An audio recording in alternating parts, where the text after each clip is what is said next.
Microcasting for your city, Talkapolis.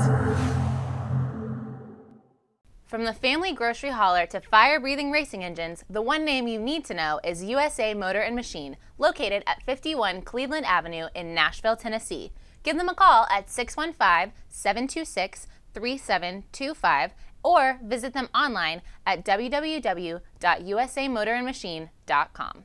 Jeff Meeks and Chris Austin invite you to watch your favorite sports event at the Batter's Box at 43 Hermitage Avenue in Nashville, Tennessee. The Batter's Box offers shuttle service to all Titans home games. It's a great place for friends to gather for the game and after the game. So check out the Batter's Box Bar and Grill, and thanks again for sponsoring the show.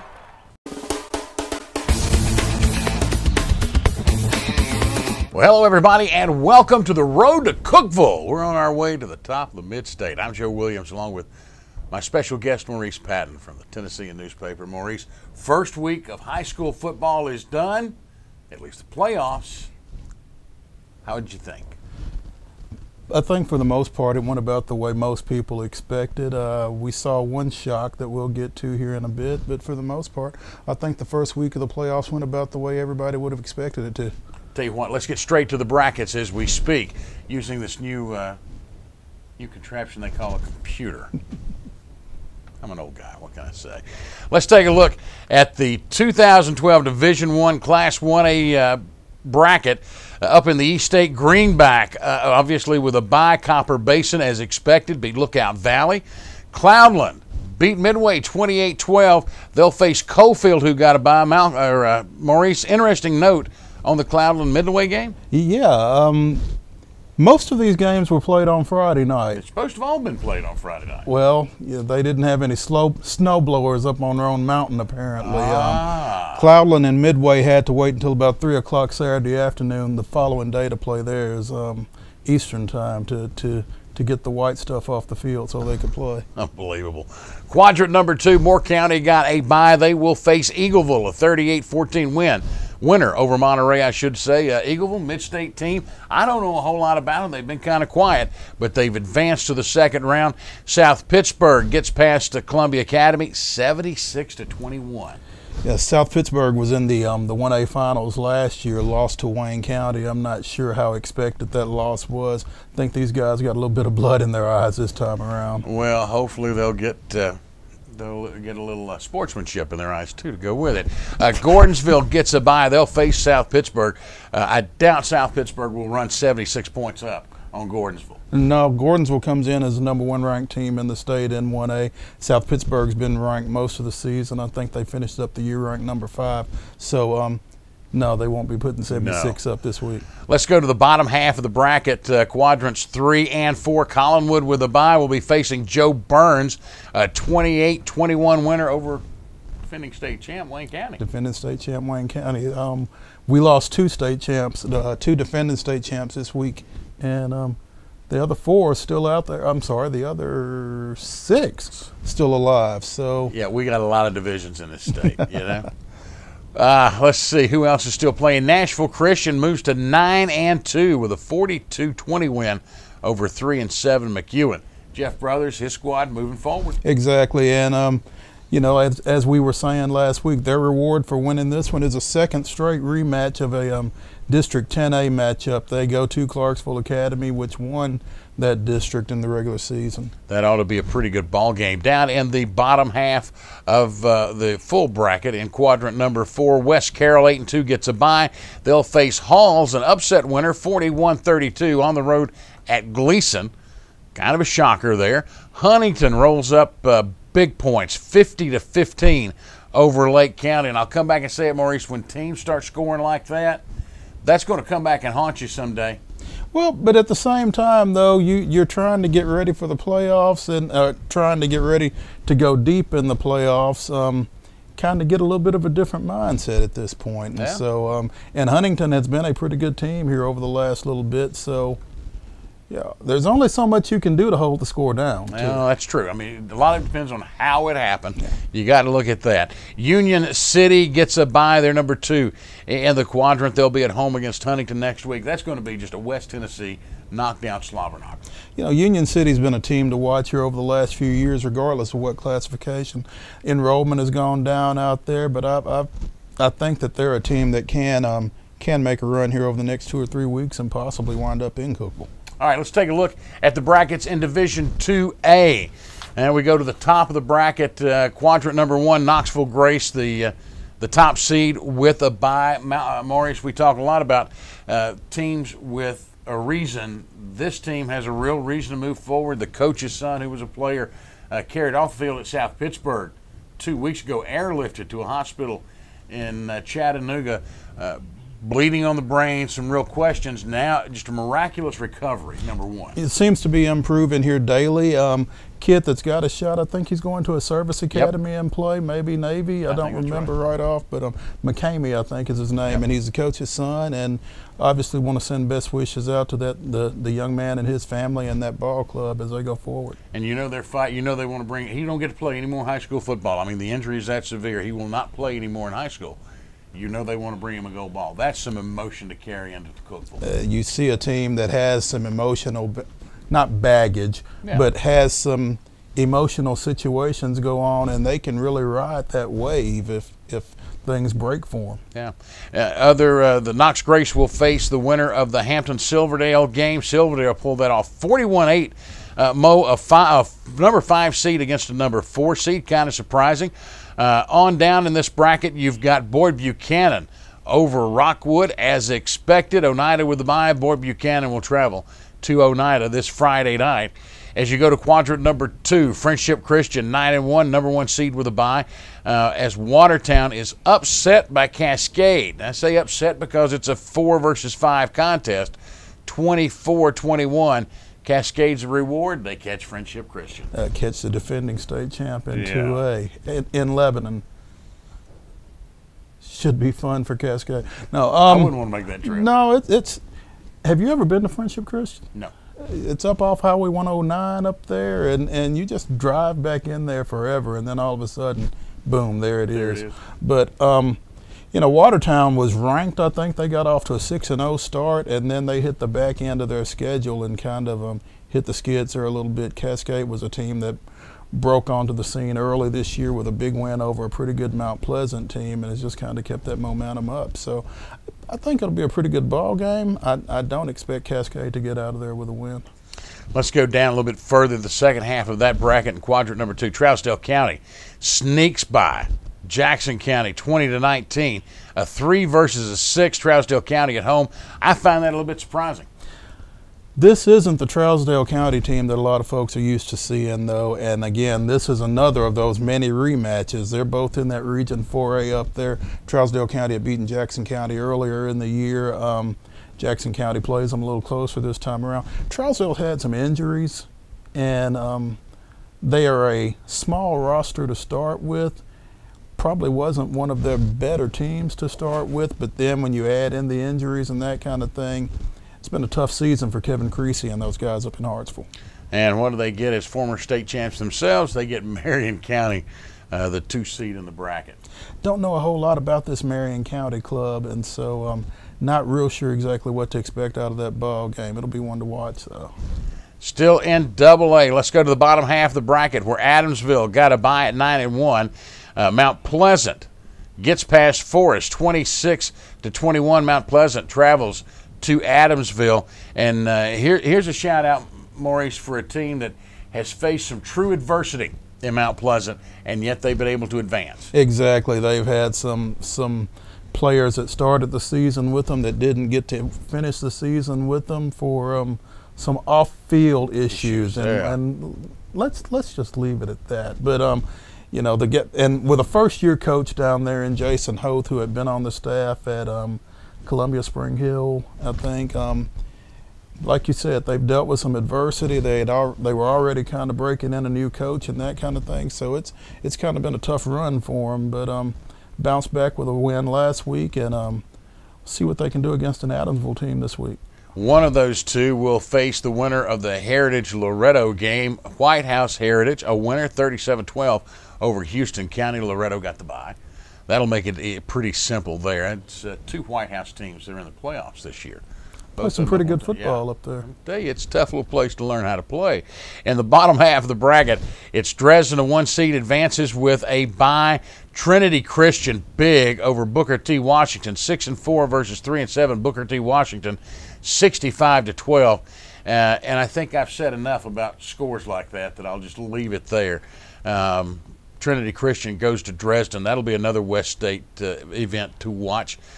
Trinity Christian coming out of Jackson heading north. Peabody 7-3 beat Humboldt 41-21 in a pretty good ball game. Peabody advances to face Memphis Westwood in the lower half of that bracket. A lot of things in the West State make it different. They're very much, sometimes it's not the same team that shows up every week.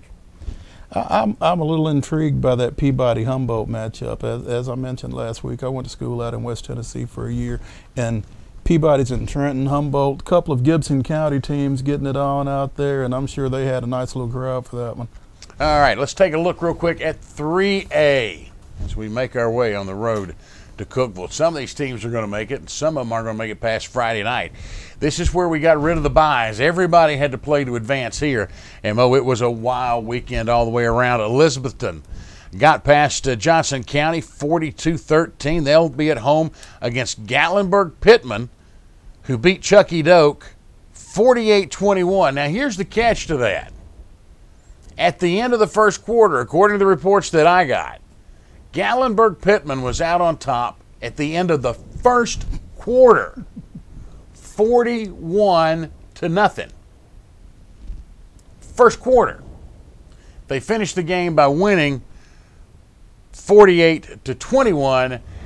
Obviously, Maurice, there's some coaches in this area who were not coaching up there this past weekend.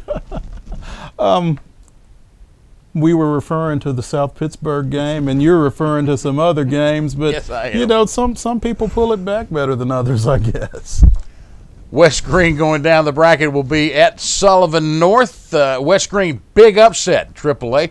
The 5-5 team beats, as a 6th seed, beats the 3rd seeded 7-3 Cumberland Gap team 17-12. And then Sullivan North advances by beating Unicoi County 34-0 in a 2 versus 7 matchup. Down the bracket we go. Alcoa. Gee, you mean they made it to the second round? You know, the bad part is they can go as far as they want to, but they're always going to keep asking the same question no matter how good the team is. When are you going to beat Maryville? That's going to be the question there forever. Alcoa, 28-18 winner over McMinn Central. And they advanced to meet Sweetwater, who beat Chattanooga Tyner 21-20 in a whale of a ball game. Apparently. Missed extra point. Kicking game. Get you every time. Christian Academy in Knoxville, CAK, rolls up big, 56-21 over Loudon. They will be at home against Kingston, who upset Polk County 49-14. I mean, this is not a close one. They killed the team that was supposed to beat them. Kingston, a 7 seed, Polk County, a 2 seed. How in the world do you explain that one? Yeah, I don't know how you explain that one. Polk County was a team that had been ranked in 3A over the second half of the season, and Kingston wasn't a team that you had heard a whole lot about. Yeah. I think they do come out of the same district, though, with Alcoa and CAK, so you've kind of been a little tested when you've had to play teams like that all year, and maybe when you get out and get a chance to play somebody else, you kind of want to take advantage of it. One of the games that we'll be keying on this week in Division 3A, number 1, Cheatham County blows past Grundy County 69-30. Won't say anything else. The Cubs. It's been a while since they've been in the playoffs. Yeah, they go to 11-0. I mean, they've struggled some. They will face Fairview, a 29-14 win on the road at Smith County. Bit of an upset. Cheatham County, Fairview already played once this year. This could be a good little battle. I think it will be a good little battle. Cheatham County won it 27-24 in the season opener for both teams. Again, as we spoke of with South Pittsburgh, Cheatham County won't get 69 this week, I don't think. The Cubs, they are a team that I think would be fascinating to watch. I've not had a chance to see them this year. They've got 3,000-yard rushers up there, and I think if the ball's in the air, it's an accident. I'm not sure, but you know, the quarterback Mitchell Potts is over 1,000, and they've got a couple of running backs, Desmond Sweat and Dakota White. All three of those guys with 1,000 plus. So you know what to expect when you get ready to play them. 30 years, I can't remember a high school team in this area with 3,000-yard rushers. Seen some with 2, but never 3. And that's impressive at any level. Oh yeah, oh yeah. As we move on down, who will face the winner of that one? It'll either be Westmoreland or CPA. Westmoreland goes by York 35-7, and CPA puts 62 on Goodpasture, 62-31. That I saw CPA earlier this year against Maplewood, and when they're clicking on offense, they are totally capable of that. Got a quarterback who's committed to Samford and Albert Mitchell. Got a nice running back in Chase Smith, and a guy behind him in Max Presley. Got a nice little receiving core, and so, like I said, when they're clicking, when they're running it, when they're play actioning it, and then when they decide to go vertical with it as well, they're a team that can really, obviously, put some points on the board in a hurry. Biggest upset of the night. Friday night came in Class 3A. Went 8th seeded. Hickman County at 4-6 went to South Gibson, the number 1 seed, and beat them 18-14. First playoff win for East Hickman. I think they're maybe 4 years old, if that. Nice little win for that program over there. South Gibson's not a old school either. I think they were a school that saw some consolidation with Medina and a couple of other schools out in West Tennessee, and had a nice season. They beat one of their rivals earlier in the year in Milan, and they were really rolling, and I don't think they saw this coming at all. Well, I know East Hickman didn't see their opponent that was coming, because Hickman County beats Lewis County 35-34 in a kind of southern middle Tennessee battle, if you will. And guess what? East Hickman gets to play Hickman County again. I guarantee you everybody in Hickman County is going to be at this ballgame Friday night. The phrase that I've used is, it might not be a bad time to pull off a bank robbery in Hickman County. Yeah, it might not. Yeah. You can just drag that ATM all the way back to wherever you want to take it before it's over. Over in the West State, Milan, a 44-6 winner over Manassas, and Jackson Central Mary. Good to see those guys back in the playoffs. 5-5, a 7 seed. They did have to go to Camden, and Camden comes away with a 35-13 victory, as was expected. Jackson Central Mary, one of those legacy schools in names and athletics, but football in particular, out of the Jackson area, and it's good to see them back in that rotation. You know, you alluded to it. Al Wilson from UT played at Jackson Central Mary. Ed Too Tall Jones. You know, they've had some athletes come through there, and like you said, it's nice to see them back in there. They've gone through some lean times again. That's a team, I think they were Class 5A 15, 12 years ago, and they've really kind of fallen off with the opening of some other schools in the Jackson area, but it is nice to see them getting into the postseason, and hopefully this will give that program something to build on going forward. Looks like hopefully a good boost for them. When we come back, we will take a look at the brackets in 4A and 5A, and boy, there's some surprises there. You stay with us. We're on the road to Cookeville. We'll be back. Microcasting for your city, Talkapolis. Jeff Meeks and Chris Austin invite you to watch your favorite sports event at the Batter's Box at 43 Hermitage Avenue in Nashville, Tennessee. The Batter's Box offers shuttle service to all Titans home games. It's a great place for friends to gather for the game and after the game. So check out the Batter's Box Bar and Grill, and thanks again for sponsoring the show. Microcasting for your city, Talkapolis. Welcome back, everybody. We're on the road to Cookeville, the Tennessee Secondary School Athletic Association High School Playoffs. My special guest is Maurice Patton from the Tennessean, and other places too. We kind of hang out together in different spots. Oh, I know. Maurice and I have been friends for more years than either one of us want to count. I'm Joe Williams. We're glad to have you with us. In the first segment, we took a good hard look at the first 3 brackets, Class A, AA, AAA. Now remember, this is Tennessee. We've got 8 sets to go through. Let's take a look at 4 and 5. We'll start with the Class 4A bracket up kind of towards the East State. You had Livingston Academy easily over Granger. Granger 4-6 coming into the playoffs, but they made it 35-7. DeKalb County gets past Sequoia, 39-21. Greenville getting ready to make their run again. It looks like 7-3. They go 49-0 over Gibbs, and they'll have to face Knoxville Fulton, who beat Knox Carter 55-0. And Maurice, we've talked a little bit about scores. You just kind of wonder. Interesting to see what those last three scores were. If it was a fumble recovery returned, an interception recovery returned, the third string tailback from 1 yard out, or the second string from 55 yards out. Yeah, that's one of those things. Well, I mean, we saw some big numbers here in the first week, and as we've talked about over the past few weeks with some things that have taken place, I mean, there's only so much you can do to try to manage a blowout, but there are things that you can do. And you can't tell your kids to not score. You can't tell your kids to fall down. You can do things the right way, though, within the framework of the ball game. And then if it gets out of hand, then it's up to the other team to stop it. See, he's politically correct. I just lay it out there. But what else is new? That's true, too. Let's go to the second half of this top bracket. Quadrant 2, where Giles County was a big winner over Lipscomb Academy, 48-7.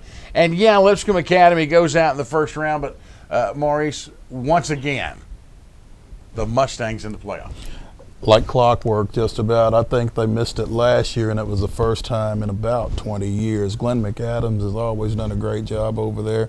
I think they've been a little young the last couple of years, and to bounce back and get back in there out of a tough District 10 AA was, I think, really spoke well of that program, that coaching staff, and they just got a tough draw running into Giles County right out of the gate like that. Giles County is a team that, as we talked last week, won this thing in 2009, and I think they have got as good a chance as anybody to win it again this time around. They will be facing Chattanooga and Notre Dame. Boy, there's another legacy name we haven't heard in a while. Notre Dame 8-2, 31-6 winner over Hickson, and an all Chattanooga area battle. So they'll have to go to Giles County. Also down in Chattanooga, the Page Patriots, who, you know, you kind of gave up to an extent for dead at one point here or there because coaching change, struggles from the past, young kids moving in and out. Signal Mountain, talk about a team with blood in their eyes. Last year, maybe one of the top two teams in 4A, and a transfer situation caused them to vacate contest, and they did not get to go to the playoffs. This is a group, trust me, that are rabid fans. Rabid. They're up on top of that mountain just outside of Chattanooga, and that's where the Patriots had to go. 42-41. Patriots pull out the victory and will advance. Yeah, you know, Signal Mountain, like you said, is a team that got knocked off last year or got knocked out last year due to some off-field situations with a transfer, and got a quarterback down there, Reese Phillips, who has already committed to Kentucky. They felt like they were going to make a nice run this time around, and from the reports I get, they kind of played in spots the other night. I think they got up on Page, and then Page made a run back at them, and Page is a team that they like to play pitch and catch, and when you let them do it, they can put some points on you, and apparently that's the way it went. They got back in it, got it tied at 41 late, and again, kicking game. Their quarterback, Mizell, now a senior? No. He's a junior? He's a junior. It just seems like he's been around forever because he started game as a freshman. He started his freshman year. I remember a Thursday night game at Giles County where he got thrown in because of some injuries and that kind of thing, and they just stayed with him and grown up with him, and does a nice job back there. Boy, they're in great shape for next year. They will have to travel, though, to East Hamilton down the Chattanooga area. East Hamilton beating Marshall County 38-0. Timeout. Yes. Late breaking news on that. East Hamilton's got a kid. He was a Mr. Football candidate. Logan Jackson, I think, was his name. He tore an ACL in that Marshall County game. 1,500-yard rusher that they'll be without when Page goes back down there Friday night. That could be a big changer. Certainly an X factor, I think. Got to be. You don't get to be a Mr. Football candidate unless you're good. Unless you can play a little bit. And by the same token, you don't take a Mr. Football candidate out of your lineup and not feel it. Oh, exactly. So, but those guys, those are the kind of players that can dominate a ball game. So maybe from a Middle Tennessee standpoint anyway, maybe Page can get ready for something special. Let's go west just a little bit, where Lexington in the quadrant number 3, the top of that bottom bracket, if you will, beat Jackson Southside 42-6. They advanced to face Liberty, a 48-13 winner over Sycamore. Maplewood runs a big one here, 15-3 over Crockett County. They advance. This is going to be great. Chester County gets beat by White House. It's Maplewood at White House Friday night. Another one of those situations, if you ever want to do something that you shouldn't, White House Friday night might be the night. Terrible, I'm kidding. We kid. Yes. Seriously though, Maplewood beat White House, I think 31-0 in the quarterfinals last year. So these two teams have kind of gotten used to seeing each other about this time of year. Maplewood's doing it a little differently this time around. They have been a run-dominated squad. They've lost a couple of really nice running backs over the last couple of years, throwing it around a little bit more this time. White House has always run the ball, always. Okay. Always, and this year is no different. They've got a kid that's run for about 1,700 yards up there, so you're going to know what White House is doing, and Maplewood will probably pinch down inside defensively and load up the box, and if they can get the kid stopped, then they'll get out of there, and if not, then they won't. I will say this, you will find no greater hospitality in a high school football game than you will at White House. They are some really good folks, and it's Panthers versus BDP, Blue Devil Pride. That ought to be a heck of a ball game. The rest of them at that point don't really matter to us. Covington beat Hillcrest 55-0. That's not fair. This is another one of those West Tennessee battles, Maurice, where you just kind of wonder, a 10-0 team versus 4-6. The issues of whether or not this system works, this is one of those that makes you kind of wonder. You're getting a lot of teams in. You don't want to cast aspersions on any team, but at the same time, you got to wonder how many of the teams that are getting into the playoffs should be in the playoffs. Exactly. So. Across the way, Sheffield beat Raleigh Egypt 20-18, so Covington will be at home against Sheffield. Down in the last half of this whole setup, Memphis Trezevant at 8-2, a 26-0 winner over Dyersburg. Trezevant advances. You remember a couple of years ago, Trezevant Greenville, and the state championship game was not what we had all hoped for, but I understand things have improved in Trezevant. So as they continue, you may get another chance to see them. They may get another trip to Cookeville. They could very well. They've got some folks that they've got to get past. Obviously Mitchell this week, and then the following week, 2 weeks down, you're looking at maybe a Maplewood or a White House, somebody like that. So they've got some obstacles to overcome, but when you've got a team that has come down that road before, it's a little easier to envision doing it again, and it's not been that long ago. No. I think it was a couple of years maybe. Yeah. So They got a chance to make it go. Mitchell, a winner over Fairleigh out of Memphis, 30-12. Let's take a look real quick at the 5A bracket. This ought to be fun. Knox Powell now at 9-1, now 10-1 after they beat Knoxville Central 33-7.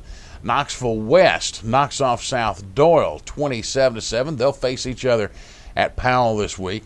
Tennessee High School, a winner over Daniel Boone, and another bit of an upset, 6 versus a 3, 28-7. Tennessee will advance. And in that bracket, too, Morristown West beat Cherokee 31-29. Kind of a close game for a 2 versus a 7 seed, but Morristown West will host Tennessee up in the East State. Now, as we move down towards the middle, the somewhat controversial game, if you will, Sullivan South having to travel 6 hours in a last-minute situation to get to Columbia, number 1 seeded Columbia, 28-14. They'll be at home next week against Tullahoma, as the folks down south there won 37-13 over White County. Columbia and Tullahoma, that's another matchup, and we've talked about those a bunch. Couple of District 8 AAA teams meeting up right there. Columbia won that game earlier this year. I watched that team for the last 3 or 4 years. You know, they went to the state finals in '09, won it in '10, lost in the first round last year, and went through a coaching change. Vance Ballou retired so that he could go watch his 2 boys play college ball. Can't blame him for that. Not at all. But yeah, the new guy Howard Stone was on that staff down there, and I think they have really kind of resolved to stick around a little longer this time around. And I think Tullahoma may be wrong place, wrong time. Could be. Let's take a look at the rest of that bracket. Ooltewah. I think it's hard to say. You should try to spell it. Times like this, I'm glad I don't have to do that.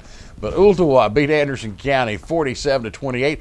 They'll be on the road at Lenoir City this Friday night as Walker Valley loses to Lenoir City 44-16. And Maurice, if this Lenoir City team is anything like the group that came in to Franklin last year and played Centennial, it's a pretty good squad.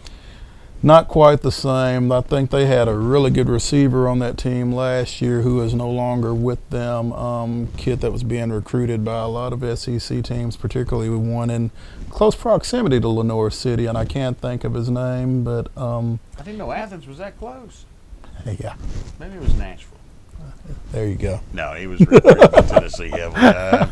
Just being ugly here. We get a little punchy as we go through these. I mean, there's a lot of schools here, right? In the bottom half of this bracket, quadrant number 3, Beach, 10-0, goes 11-0 with a 64-28 win over Kenwood. Again, we've talked about Beach, and that's a team that they beat Columbia in '09 for the 5A championship. They may be primed to make another run here. They've got a couple of teams that they're going to have to deal with between here and there, but when you've got a junior running back like Jalen Hurd who can put up the kind of numbers that he's been able to put up this season, you're going to have a shot against anybody. And I think they're starting to get that playoff look, putting up 64 last week against Kenwood. Get a look, too, right behind that. Antioch, a bit of an upset as Hillsboro knocks off the Bears 17-12. Coach Craig Clayton with another team rolling into the second round. Yeah, you know, he's kind of used to being in the playoffs and being in the playoffs for a bit once he gets there. And Antioch kind of slipped a little bit coming down the stretch. I think they had lost 3 in a row to close the regular season, wound up on a 4-game slide to finish up. So when you look at the number 6-5, it's not so bad, but the way you got there from 6-1 to 6-5 kind of leaves a little bit of a bad taste in your mouth. But I tell you what, that's a team to watch next year. They've got a junior running back named Moses Cornelius. And I've seen him. This guy's a beast. This guy's a beast. I saw him against Overton a few weeks ago, and he's like 3-4, 3-2, 4-5, 20. Yeah. You know, so and he does it all night. Yeah, exactly. Yeah, because they give it to him all night. Yeah, he doesn't get a break. He just keeps going. We move over now to the lower half of this group. Centennial, big win over Portland, 44-10. I was a little surprised by that score. Yeah, so was I. You know, Portland coming out of 9 AAA, having one of their best seasons in quite some time. Been a while since they had been in the postseason, but you know, Centennial's played in a tough district, played some tough teams, played Cane Ridge in addition to that 11 AAA schedule that they've played. And I think, again, Brian Rector is a guy that gets his teams ready for big games, and he's going to be challenged. They're going to be challenged this week when they get ready for Northeast with UT commitment Jalen Reeves-Maben. Yeah. So. And, you know, speaking of Centennial, one of the losses that Antioch had, their first loss of the season came to the Cougars. There you go. So they've seen both of that group. They will get to travel to Clarksville Northeast, a 34-14 winner over Station Camp. Tall task. Yeah, like I said, Northeast kind of served notice to a lot of folks when they beat Henry County earlier in the year in a big District 10 AAA game. Like I said, they've got a UT commitment, Jalen Reeves-Maben, who's been nursing a little bit of a shoulder injury, but he was none the worse for wear last week. I think he rushed for 314 yards and 5 touchdowns in this game against Station Camp. And in addition to him, they've got another fullback named Jerome Jones. So they've got some guys that can kind of keep you off balance in the running game, and Centennial's really going to be challenged by that. To say that the defense has had to work hard this year for Centennial against the run. As we move down now to the bottom half of this group, Jackson Northside, the #1 seed, a 45-17 winner over Mumford. Hamilton pulls out a 22-20 win over Henry County. You talk about the win for Northeast earlier this year, first round. Henry County's going home. Never would have thought it. Like I said, that's your defending 5A state champ. That's your other defending state champ that got their season stopped last week, and I really didn't see it. But kudos to Hamilton, and looks like it was a pretty entertaining ball game, a 2-point game there, right there at the end. So hard part without knowing the actual schedules. Hamilton 7-3, a 5 seed over 8-2 Henry County. In this group, the 3rd seed was 8-2. The 2nd seed was 7-3. So you kind of wonder about what's going on there. In that bottom group, it's all out of the West State. Craigmont over Hardin County, 42-16. They will advance to go to Memphis Ridgeway. Memphis Ridgeway laid it on Lawrence County, 42-3.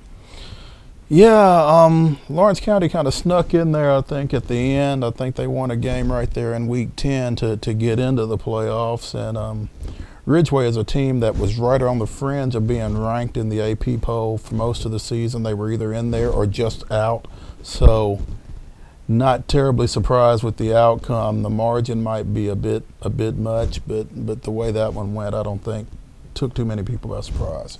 We've got 3 divisions left to go. When we come back, we'll look at 6A. We'll look at both of the Division II groups and kind of wrap things up as we are in round number 2 of the road to Cookeville. Microcasting for your city, Talkapolis. From the family grocery hauler to fire-breathing racing engines, the one name you need to know is USA Motor and Machine, located at 51 Cleveland Avenue in Nashville, Tennessee. Give them a call at 615-726-3725 or visit them online at www.usamotorandmachine.com. Microcasting for your city, Talkapolis. Welcome back, everybody. This is the final segment of round number 2 on our road to Cookeville. I'm Joe Williams, trying to drive this bus. Fortunately, my special guest, Maurice Patton, is a heck of a navigator, so he's at least keeping us on the correct road on how to get there. Try. You're doing well. Let's take a look at Division 6A high school football in the state of Tennessee for the playoffs. And Maurice, couple of surprises, not one here, as Maryville knocks off Hardin Valley 42-10, win number 39, 40, 42, 43. A bunch. They won a bunch and hadn't lost many. And defending state champs again. Exactly. Oak Ridge, a winner over Science Hill, 35-28. Oak Ridge used to have some really great high school football teams. About to get back in the business again, looks like. Apparently. You know who the coach is up there now. Scott Blade, formerly of Hillsboro. Exactly. And let's take a look in that group 2, in that quadrant. Sevier County, a 27-14 winner over Jefferson County. These are 2 groups in the East State, Sevierville, Strawberry Plains, Jefferson City area. They don't like each other very much. So this was big for Sevier County to win this ball game. Yeah, and those are a couple of teams that traditionally have been in that position for a while. Both Sevier County and Jefferson County have had a lot of success, and so it's good to see those traditional power matchups like that.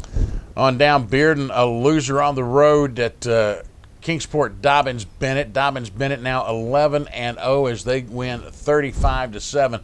A little bit of a point production fall off for them. They've scored some really gaudy scores over the course of the year, and simply because their second and third string teams are playing as much as their starters, it looks like. Yeah, they put up some points, like you said, and be interesting as they continue to advance to see if those point totals stay up there. Yeah.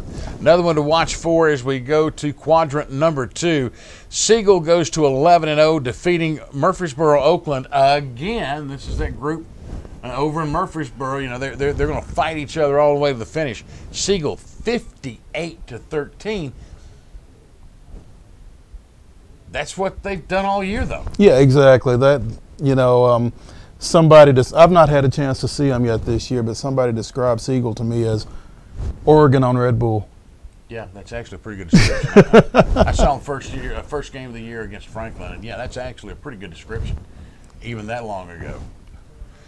Down below that, Cookeville, the only team not in the district in this bunch, winds up losing to Blackman 49-14. Blackman and Siegel face off again.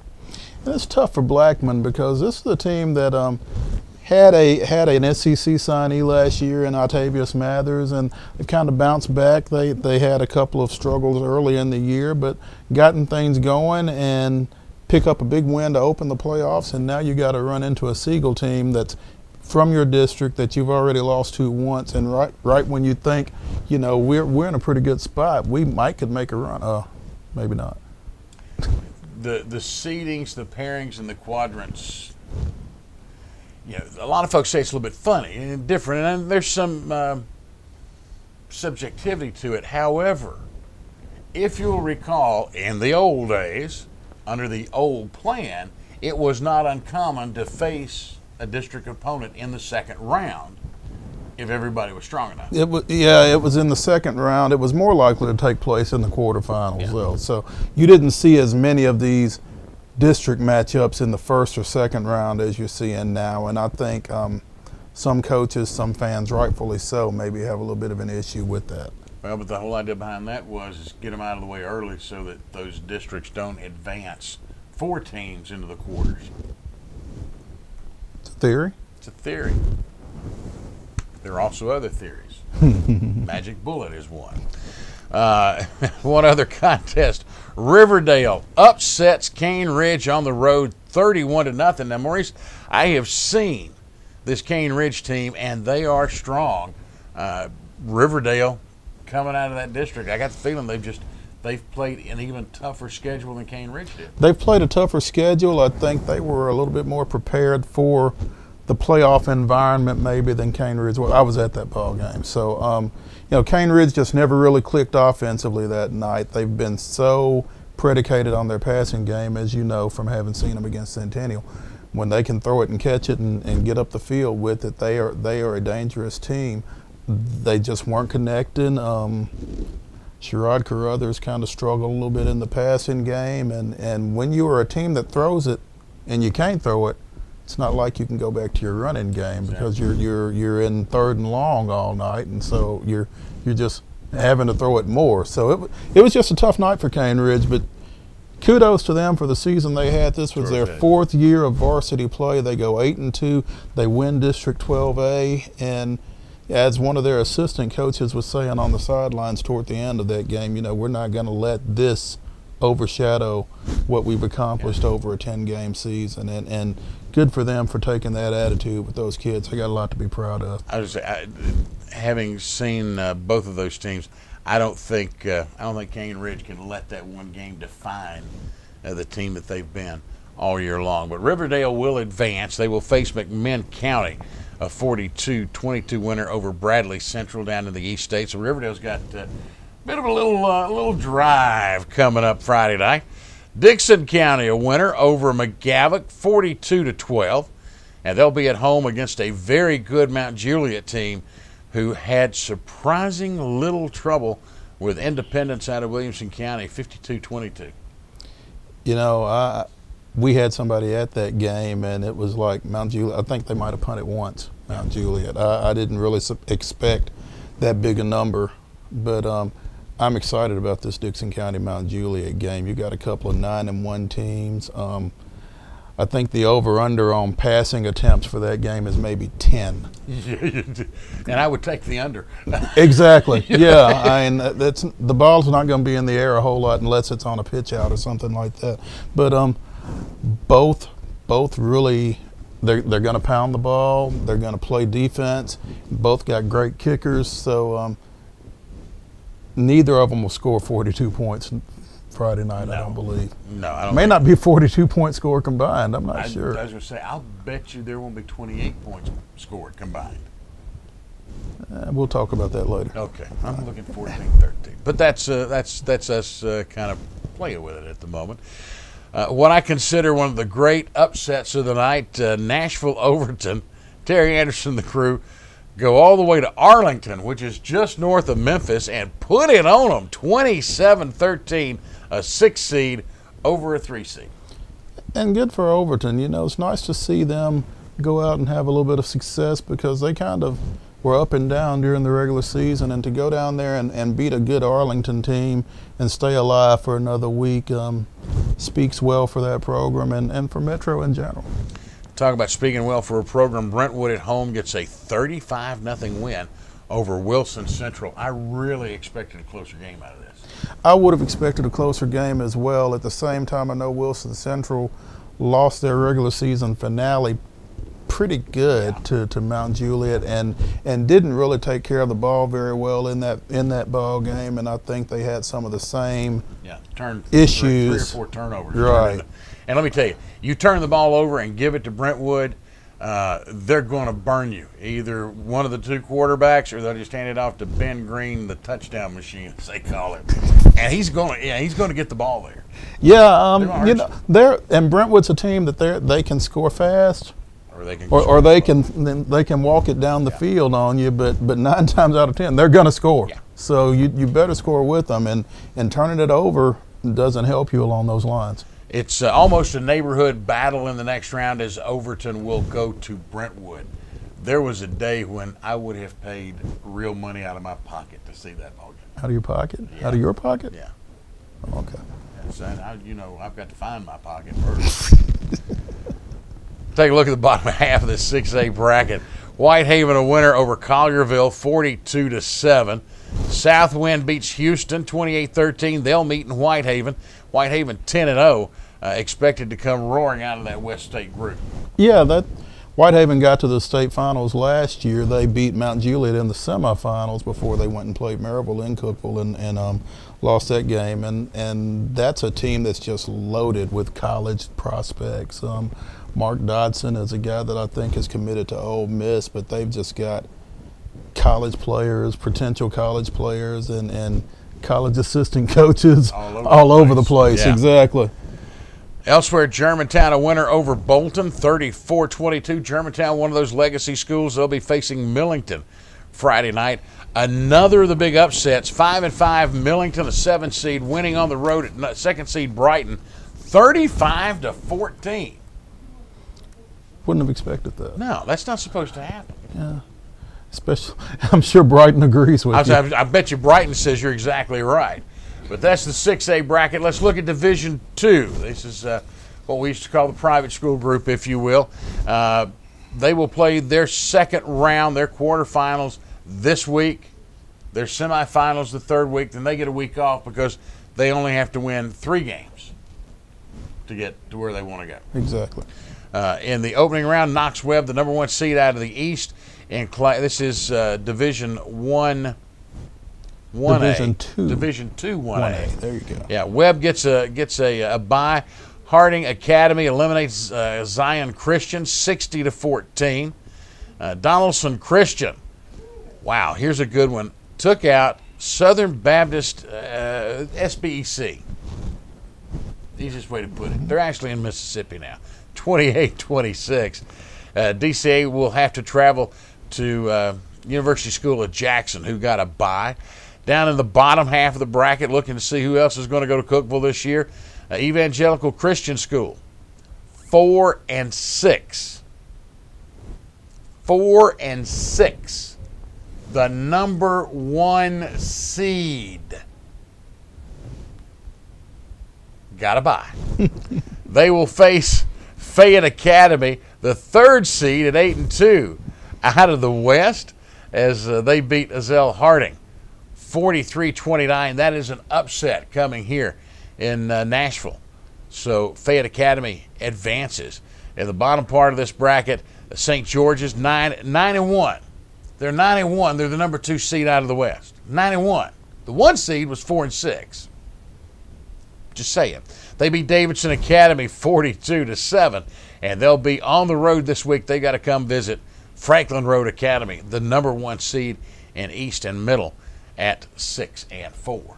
And good to see FRA again, having some struggles off the field, put it all behind them, and look to the future and have a good season. Yeah, they've really pulled together a nice year this year, and going to be tested this week against the St. George's team that won Division 2A last year. So should be an interesting matchup. It's going to be a tough one for them. In Division 2 Class AA, this is the big boys, if you will, of this bunch. Briarcrest, a winner over Pope John Paul II, 21-14. JP2 really gave him a run for the money down in Memphis. Briarcrest now gets to come eastward as they'll face 8-2 Brentwood Academy Friday night. BGA on the road at Baylor. Second week in a row, Maurice, that BGA had to go to Baylor. Found some things, but didn't find enough as they closed the score 49-35. Baylor a winner. Yeah, I think they, like you said, they found some things, but I think they found most of those things late. From, I think, the scores that I was seeing over the course of the night, Baylor kind of took control of that thing early. I think it was 14-0 at one point, and just kind of continued to roll up, and BGA was kind of fighting from behind and never really got there. What's the prize for winning that contest? Baylor out of Chattanooga gets to get on a bus and go to Memphis this Friday night. Play Memphis University School. Actually, they may go Thursday night. That's not a short trip. No. I mean, there's no I got smart and tried to cut across from Chattanooga to Memphis. No. About the only way to do it really is just come back up to Nashville and go back down, because if you're going across, I thought I'd go across 64. No. Now, in the bottom half of the Division II Class AA playoff bracket, you've got McCauley, big winner over St. Benedict. Both these teams 4-5. Final score, Chattanooga McCauley 62-20. Ralph Potter gets him some numbers. Yeah, and what's interesting about that is McCauley had just lost to Brentwood Academy the week before in the final week of the regular season. I think it was 63-42, so they had put some numbers up. They had some numbers put up on them, and to rally back from that and put up 62 against St. Benedict in Memphis, apparently. So maybe they'll be able to tell Baylor the best way to get over there. They tell them how to get there, because McCauley, all they got to figure out is how to come up 24, as they will be facing the #1 seed and #1 ranked Innsworth Tigers on Friday night out at the Ivy League College Stadium. Man, that thing is beautiful. They've got a nice setup over there with the natatorium at the south end of the end zone down there, and the jumbotron up on the gym and everything. It's a nice little setup. It's not quite Ivy League, but it's close. It has that feel. All brick. It's nice. At the bottom half of this group, Father Ryan, a loser at MBA, 17-7. Big Red rolling as they now get to get on the road and roll to Memphis. Boy, a lot of people going to Memphis in this second round in this division, as they'll have to face the #2 seed out of the West, Christian Brothers High School. Well, you got Memphis University School and CBHS. That's kind of the history of high school football on the Division II side in Memphis, is it not? That's pretty much the way it rolls. And, you know, like you said, you've got 3 Memphis teams with Briarcrest, MUS, and Christian Brothers. And Briarcrest and MUS in that upper half of the bracket, CBHS down here by themselves. I think this MBA Christian Brothers game could be an interesting matchup Friday night. It could be a lot of fun to watch. You know, MBA is a team that they took a couple of lumps early on, lost to Brentwood Academy, lost to Trinity out of Louisville, a lot closer than a lot of people thought. But then their only other loss was to Innsworth about mid-season. So they've gotten on a nice little run here over the last few weeks, and I think they can continue to do some damage at least one more week. I think Maurice Patton is calling the upset in Memphis. He's not going that far. I will actually. I would go that far. Yeah, I just like the way they've been playing the last few weeks, and I think they can go down there and get it done and get back and get a rematch with Innsworth the following week. You heard it right here on the road to Cookeville. Maurice Patton makes the first call of an upset, because we didn't call any last week, at least none that we want to talk about, because they were not documented. So we'll leave them all. Everybody, we had a perfect record last week in round 1, didn't we? I like that. You like that? Yeah. Round 1 was a perfect record for picking. All right. We're into round 2. Friday night, there's a high school game somewhere close to you. You ought to go by and see what's happening in high school football. The best of the best still left in this contest, and it just gets better as Friday nights roll on. And the thing about it is, as those Friday nights roll on, some of these teams take one more step that gets them closer on the road to Cookeville. I want to thank you for joining us. I'm Joe Williams along with Maurice Patton, my special guest. Be watching for the next edition. Yep, that'll be round 3 of the road to Cookeville. Microcasting for your city, Talkapolis.